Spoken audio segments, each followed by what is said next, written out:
Assalamualaikum warahmatullahi wabarakatuh. Para pemirsa, jumpa lagi dengan saya Aji Suraji di channel YouTube Aji Suraji. Para pemirsa, pada kesempatan ini saya akan menjelaskan tentang desain tebal beton perkerasan kaku. Ini adalah part yang pertama, yaitu tentang analisis faktor retak lelah atau disebut dengan fatigue. Dari para pemirsa, khusus untuk desain tebal, kita nanti akan berseri ya. Pada kali ini kita akan membicarakan tentang aspek retak lelah. Kemudian nanti akan sesi berikutnya nanti akan bicarakan tentang akibat aspek erosi dan seterusnya untuk desain tebalnya. Para pemirsa, pada kesempatan ini kaitannya dengan retak lelah. Jadi para pemirsa, untuk desain perkerasan kaku ini memang harus kita rencanakan secara cermat bagaimana cara mendesainnya, bagaimana supaya aman. Makanya nanti ada dikenal namanya reliabilitas. Jadi bagaimana supaya betul-betul aman, faktor keamanannya berapa. Kemudian tentunya ada tahapan-tahapan cara melakukan desain, bagaimana menghitung beban repetisi yang diizinkan, kemudian bagaimana menghitung repetisi beban yang direncanakan, kemudian faktor-faktor yang seperti apa. Tentunya karena ini adalah perkerasan kaku, berarti juga tidak lepas dari pembicaraan tentang JSKN dan konfigurasi beban sumbu tunggal roda ganda, sumbu tunggal roda tunggal, dan seterusnya. Itu harus dipahami sedemikian rupa. Nah, kemudian di akhir ini, sesi ini, di bagian akhir nanti akan saya sampaikan urutan-urutan langkah bagaimana perencanaannya itu, dan saya berikan pendetilan-pendetilan. Ada crop tabel-tabelnya untuk tabel 8.1 untuk mencari CBR ekivalen itu seperti apa dan seterusnya. Jadi langkah demi langkah, tapi ada penjelasan lebih detail lagi dari A, B, C sampai dengan Q, sehingga ketemu berapa tebal perkerasan. Tapi ini para pemirsa, ini adalah untuk tinjauan dari aspek retak lelah atau fatigue ya. Tentunya ada tinjauan yang erosi nanti di lain kesempatan. Oleh karena itu para pemirsa, bagaimana langkah-langkah desain nanti simak sampai dengan akhir pada tayangan berikut ini.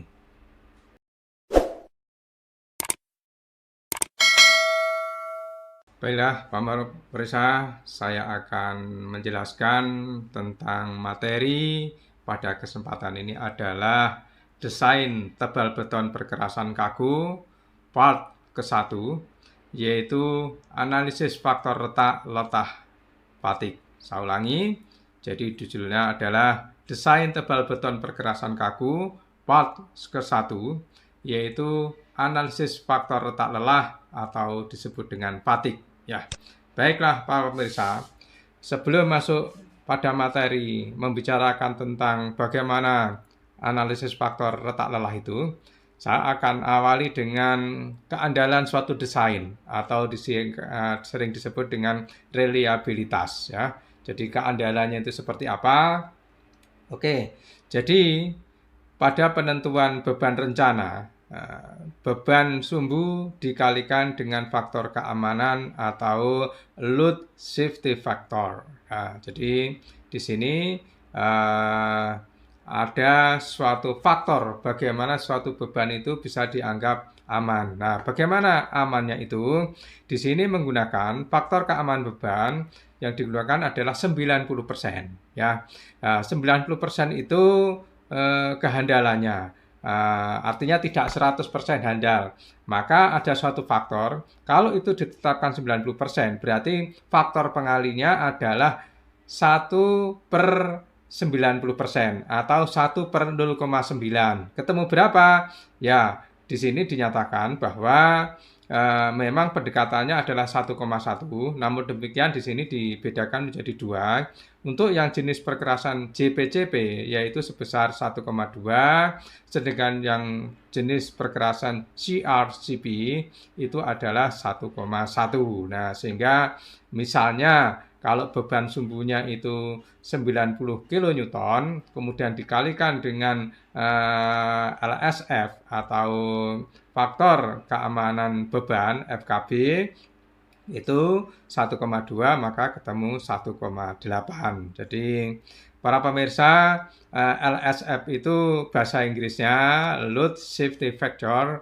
Kalau itu di bahasa Indonesia kan menjadi P, faktor keamanan beban, disingkat dengan FKB. Nah, perhitungan ini, contohnya ini saya crop dari salah satu hitungan di dalam contoh perhitungan itu tentang desain perkerasan kaku. Contohnya di sini 90, maka repetisi beban setelah dilakukan koreksi terhadap LSF, maka ketemu 1,08 seperti yang saya tulis di sini. Nah, namun demikian memang ada beberapa catatan ya, kalau itu di beberapa posisi-posisi tertentu ya, untuk perkerasan kaku pada bundaran ya, roundabout, harus memenuhi gaya radial atau sentris yang disalurkan ke roda sehingga harus ditambah 0,3. Berarti apa? 1,2 ditambah 0,3 atau 1,1 ditambah dengan 0,3 untuk di daerah bundaran atau tempat-tempat yang kritis ya, persimpangan dan segala macamnya itu. Oke, baik. Selanjutnya masuk ke materi substansinya itu sendiri, yaitu desain ketebalan beton. Nah, sebenarnya ada dua hal untuk melihat atau untuk melakukan desain ketebalan beton. Ada dua tinjauan. Yang pertama adalah tinjauan terhadap retak lelah atau fatigue pada perkerasan ya, termasuk yang sedang kita bahas ini.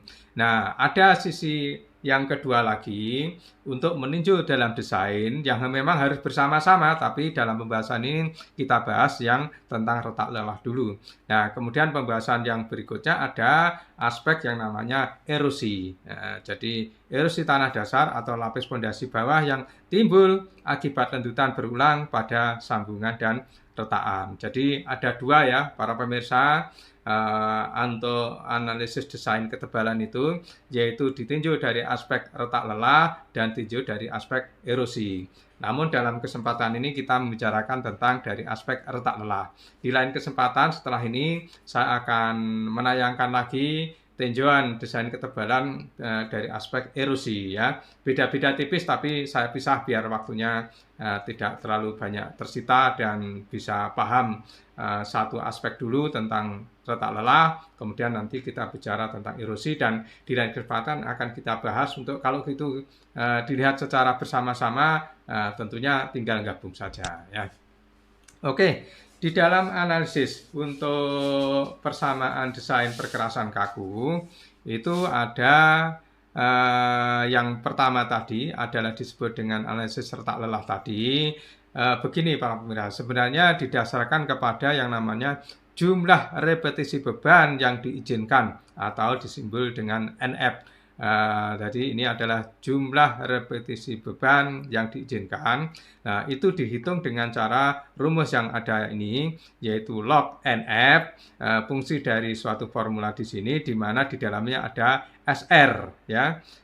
Kemudian ini jika SR lebih dari 0,55. Kemudian rumus yang kedua yaitu NF sama dengan suatu persamaan yang juga fungsi dari SR. Persamaan yang kedua itu jika SR terletak antara 0,45 sampai dengan 0,55 ya.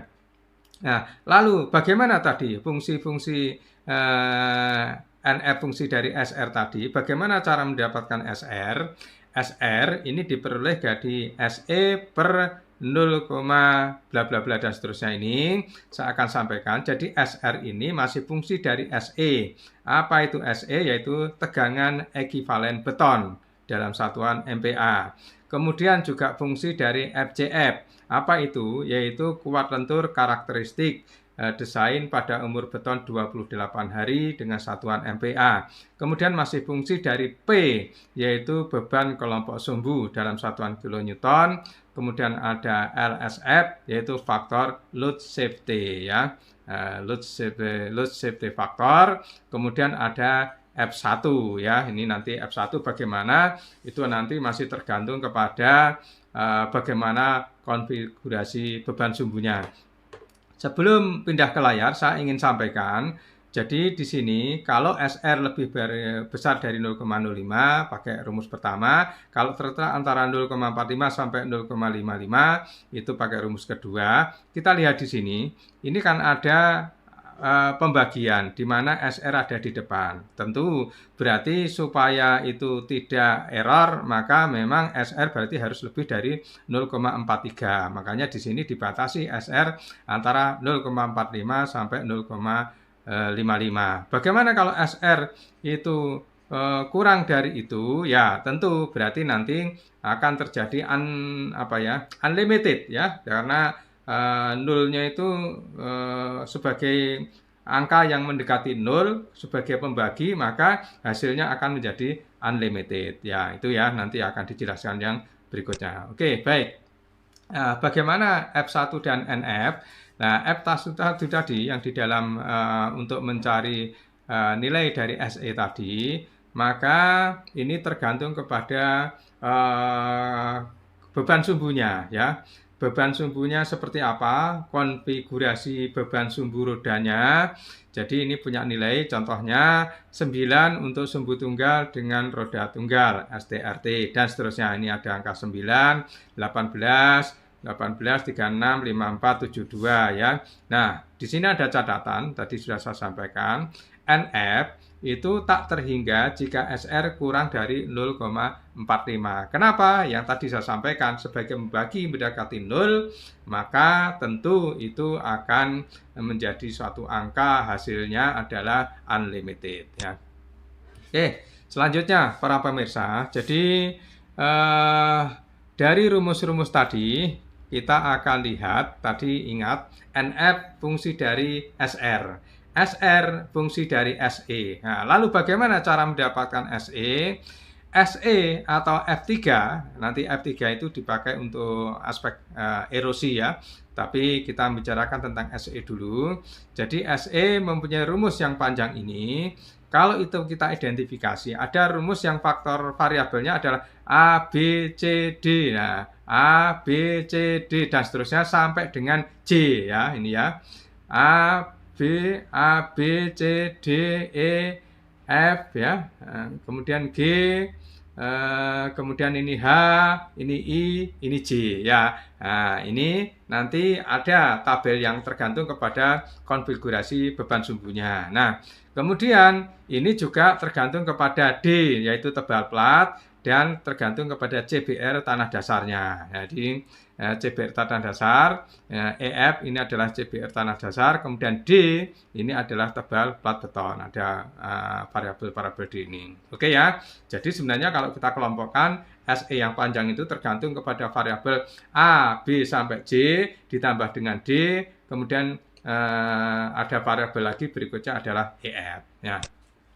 Nah, kemudian bagaimana untuk SE tadi ya? Ketika variabel A sampai dengan J itu tergantung kepada di sini. Jadi koefisien-koefisien yang dimiliki ini tergantung kepada jenis kelompok gandarnya ya, kelompok sumbunya ya, kelompok sumbunya seperti apa. Ada STRT, SDTRT, dan seterusnya. Di sini ada 6 kelompok sumbu ya. Nah, ini adalah variabelnya A, B, C, D, E, F, G, H, I, J ya. Nah, sehingga nanti untuk dimasukkan ke dalam rumus yang SE tadi ya. Oke, selanjutnya. Nah, bagaimana sebenarnya prosedur desain? Nah, ini para pemirsa, sebenarnya materi ini intinya ada di sini nih. Prosedur dan langkah desain. Saya jelaskan ada crop contoh untuk memudahkan. Walaupun tabel-tabel yang crop itu sebenarnya sudah pernah dijelaskan oleh Pak Haji di beberapa sesi yang sebelumnya tentang materi-materi yang kaitannya tentang material, kemudian kaitannya dengan JSKN dan segala macamnya. Oke, kita ikuti. Ada langkah dari A, B sampai dengan Q ya, tapi kita lihat, kita kupas untuk satu demi satu. Yang pertama jenis perkerasan beton semen. Apa jenis perkerasannya? Nah, tergantung. Ada 3 jenis minimal. Ada JPCP, ada JRCP, kemudian ada CRCP. Nah, 3 ini mana yang kita akan desain ini. Kemudian berikutnya jenis dan tebal fondasi bawah. Itu apa? Bagaimana cara menentukan? Itu tergantung kepada tabel 81 ini. Nah, Jadi tabel 81 yang sudah pernah dibahas oleh Pak Aji di tayangan yang berikutnya, yang sebelumnya, itu adalah ada di dalam tabel 81 itu, yaitu tergantung kepada lalu lintas JSKN-nya seperti apa, maka di sini ditentukan jenis lapis pondasinya seperti apa, ketebalannya. Jadi apakah mau bahan berpengikat, apakah menggunakan beton kurus, ini sudah ditentukan dan berapa ketebalannya. Kemudian yang berikutnya, yang C, yaitu menentukan CBR efektif. Ya. CBR efektif ini didasarkan pada gambar 81 di dalam MDP 2024, di mana ini sengaja saya memang tidak fokus di gambar ya, jadi kita kecilkan saja. Nanti kalau pengen melihat pembahasan lebih detail tentang CBR efektif, ada di tayangan saya tentang tanah dasar ya, fondasi dan tanah dasar. Nah, di sini untuk menentukan CBR efektif tentunya di sini ada CBR rencana, kemudian di sini adalah jenis lapis fondasinya seperti apa, apakah BK atau beton kurus atau BP, kemudian baru ditarik ke sumbu Y, ketemu yaitu CBR efektifnya ya. Oke, nah cuma saya berikan catatan para pemirsa, jadi CBR rencana ini sebenarnya bisa terdiri dari berbagai lapis ya.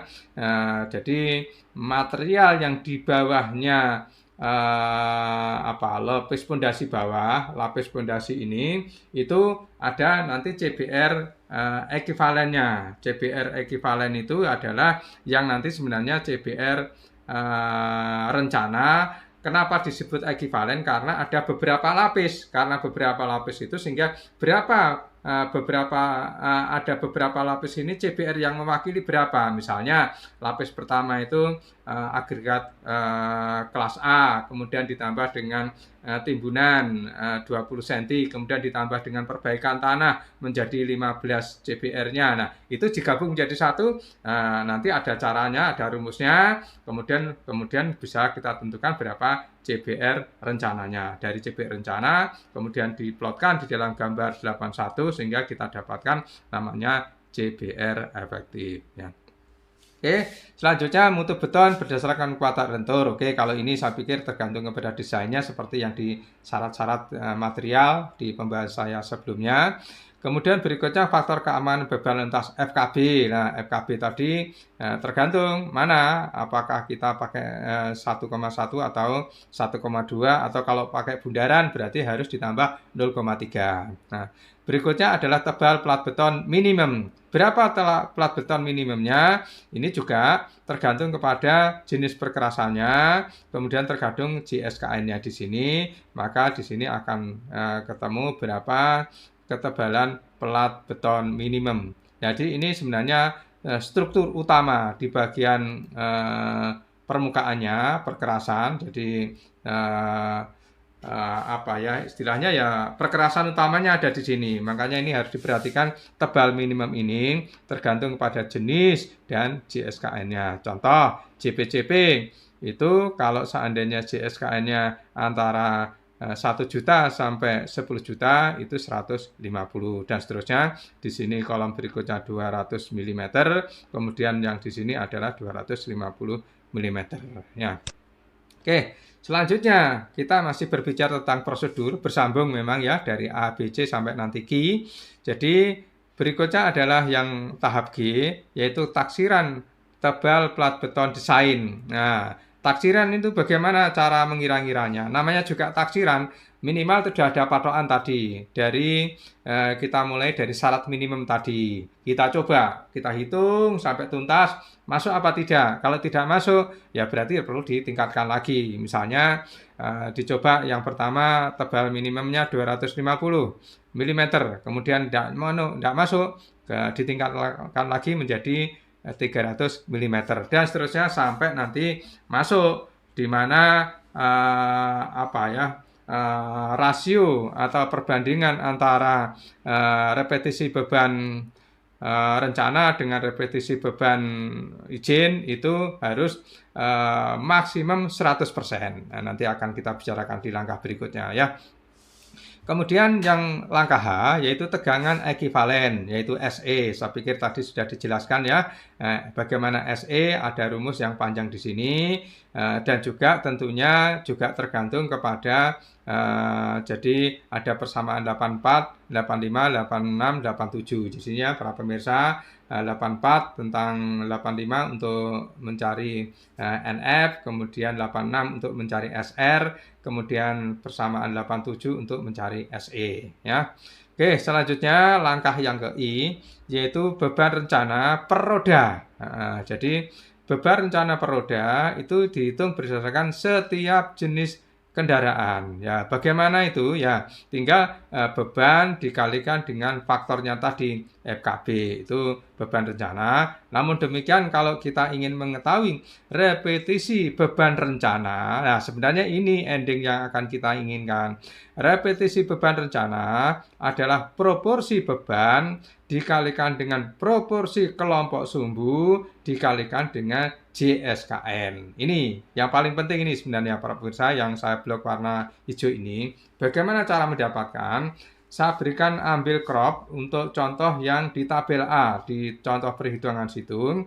Jadi repetisi beban yang kolom yang di kanan ini, cuma mohon koreksi ya, untuk di MDP 2024 itu tertulis di sini adalah repetisi beban yang diizinkan. Sebenarnya menurut saya bukan diizinkan, tapi beban rencana atau beban yang direncanakan. Jadi ada suatu lalu lintas lewat, kemudian kita ingin mencari bagaimana bebannya, ya namanya beban yang direncanakan, bukan diizinkan. Diizinkan nanti masih yang tahap berikutnya, tergantung kepada materialnya apa, umur rencana bagaimana, dan seterusnya. Tapi kalau yang ini adalah namanya beban rencana, jadi repetisi beban rencana. Ya, bagaimana cara mendapatkan? Yaitu kolom, yaitu proporsi beban ini dikalikan dengan proporsi kelompok sumbu dikalikan dengan JSKN, ya maka akan ketemu kolom di sini. Kalau menurut saya disebut dengan repetisi beban rencana ya. Saya pikir tertulis diizinkan ini menurut saya perlu dikoreksi ya. Oke, baik, ini terpenting memang ini karena nanti akan digunakan untuk perhitungan selanjutnya. Nah, kemudian setelah itu kita menghitung jumlah repetisi beban izin untuk fatigue. Bagaimana cara mendapatkannya? Yaitu persamaan 84 atau 85 di sini, ya. Persamaan 85 ini kita pilih karena tergantung kepada SR-nya. Kalau SR-nya lebih besar dari 0,55 ya pakai rumus yang pertama. Kalau SR-nya terletak antara 0,45 dan 0,55 pakai NF yang baris kedua ini ya. Oke, baik. Jadi saya ingin garis bawahi pertama menghitung repetisi beban rencana tadi sudah dengan cara seperti tadi. Kemudian menghitung repetisi beban izin. Nah, ini titik kuncinya di dua ini ya para pemirsa, repetisi beban rencana dan repetisi beban izin ya. Oke, baik. Nah, setelah ketemu tadi, jadi kita akan menghitung, yaitu langkah yang ke K, yaitu persentasi dari repetisi fatigue yang beban direncanakan tadi berapa terhadap jumlah repetisi beban izin. Makanya tadi saya wanti-wanti cara ngitungnya tadi beban repetisi beban rencana bagaimana dan repetisi beban izin bagaimana, karena akan dipresentasikan di berapa persen itu ya. Nah, kemudian setelah itu ini sebenarnya langkah untuk menghitung erosi ya, tapi saya tulis karena ini biar urutannya sama, jadi hitung faktor SE atau F3. Kalau itu menggunakan erosi, maka sebenarnya faktor yang diperlukan adalah F3. Makanya rumusnya, tapi rumusnya sama, makanya ditulis di sini SE atau F3. Jadi F3 itu untuk erosi, tapi rumusnya sama, caranya sama persis ya. Kemudian berikutnya langkah M, yaitu presentasi dari repetisi erosi ya. Representasi tadi ya antara beban rencana dengan beban izin ketemu berapa. Kemudian kita langkah berikutnya yang N adalah jumlah total fatigue persen untuk per jenis kendaraan. Nah, jadi setelah tadi saya ingin menggarisbawahi di sini ada persentase terhadap fatigue, ada persentase terhadap erosi ya. Nanti akan kita hitung per jenis beban sumbu itu, maka akan kita jumlah total fatigue-nya berapa.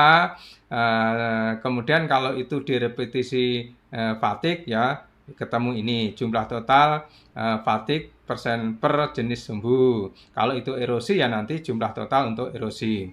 Kemudian makanya di sini disebutkan ulangi langkah H sampai dengan N, jadi yang lembar sebelumnya tadi sampai dengan N ini untuk setiap jenis kelompok sumbu lainnya. Ya, artinya ada STRT, kemudian ST sumbu tunggal roda ganda, STRG dan seterusnya itu tadi ya.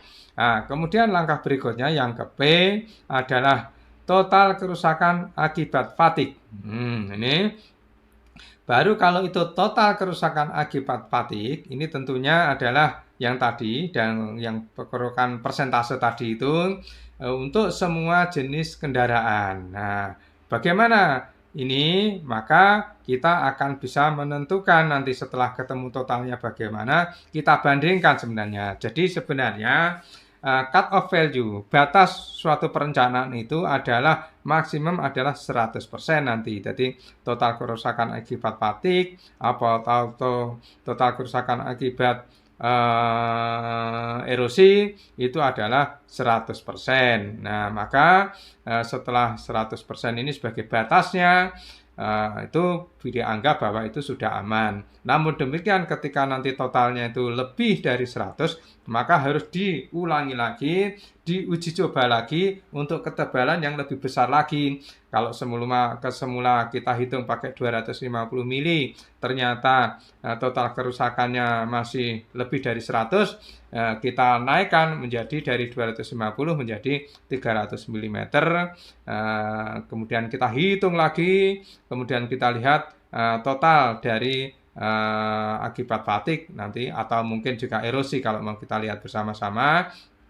Baru kalau itu sudah aman para pemirsa, maka kita bisa menentukan itulah tebal perkerasan beton semen yang direncanakan. Jadi yang aman tadi yang sudah dicoba misalnya 300 mm itu aman, di mana total kerusakannya persentasenya kurang dari 100, maka itulah yang disebut dengan tebal perkerasan. Oke, memang agak apa ya ini ya, ada abstrak memang, tapi nanti sengaja memang saya jelaskan dulu prosedurnya, tapi ini sudah lebih detail dibandingkan yang ada di MDP itu memang kurang begitu paham ya. Tapi dengan saya jelaskan ini harapannya bisa lebih dipahami lagi. Tapi nanti para pemirsa untuk sesi berikutnya saya akan menjelaskan tentang contoh-contoh perhitungannya seperti apa. Untuk itu para pemirsa silahkan ikuti ya. Apa yang saya jelaskan ini, jangan lupa like, share, dan subscribe ya. Oke, para pemirsa, itulah sekiranya yang bisa saya jelaskan tentang materi ini. Jadi bagaimana desain tebal plat beton untuk perkerasan kaku untuk ditinjau dari aspek analisis faktor lelah retak atau fatigue ya. Oke, para pemirsa, semoga bermanfaat. Assalamualaikum warahmatullahi wabarakatuh.